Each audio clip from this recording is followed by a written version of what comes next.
Hi, this is how to do the backstitch. So with the backstitch, you're going to start at the second hole, which is point B, and then you're going to thread it into point A, which is the first hole. So you're just going backwards with the stitch.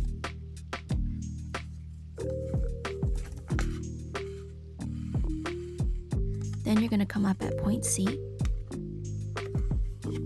and thread it back into point B, the second hole. Remember not to pull the thread too hard. Since we are working with paper, you don't want the paper to rip.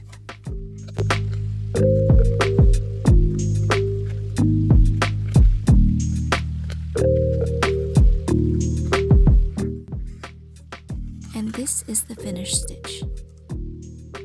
Hope this helps.